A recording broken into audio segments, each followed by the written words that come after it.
এই ভিডিওর কিছু জায়গাতে কোনো ব্যাকগ্রাউন্ড সাউন্ড দেইনি, কেননা সাইক্লিংয়ের একটা নিজস্ব শব্দ বা আওয়াজ আছে, সাথে নেচারেরও একটা শব্দ বা আওয়াজ আছে, যেটা কিনা অনেকটা বেশি উপভোগ্য।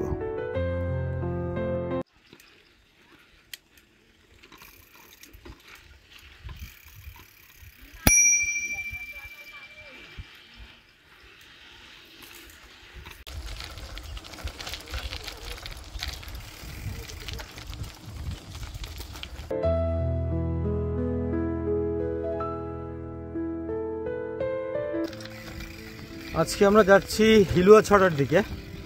শহর থেকে 20 কিলো, আসার সময় হয়তো সব মিলায় 20-25 কিলো হবে।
চা বাগানের এই সরু রাস্তায় সাইক্লিংয়ের একটা মজার বিষয় হচ্ছে, আপনি থামলেই বাতাস বন্ধ হয়ে যাবে।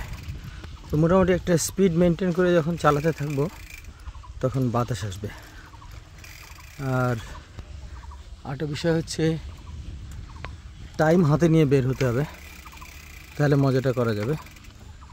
যেমন আমরা ফ্রাইডে অথবা স্যাটারডেতে বের হই প্রায় 3-4 ঘন্টা হাফ বেলার একটা সময় নিয়ে।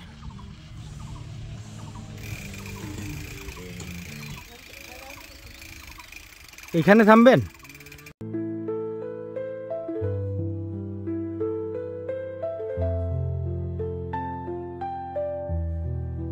গার্ডেনের সব জায়গাতে একরকম না, কিছু জায়গাতে চায়ের আধিক্য বেশি, পাতাগুলো বেশি সবুজ, একদম চোখ আটকে যায়। যেমন এটা একটা জায়গা, শুধুমাত্র চা কর্মীরা ছাড়া আর কেউ একদম এখানে নেই। আমরা মোটামুটি এখন টি গার্ডেনের মধ্যেই 7 কিলোর মতো হয়ে গেছে। এখন গন্তব্য হচ্ছে হারুং হুরুং গুহা।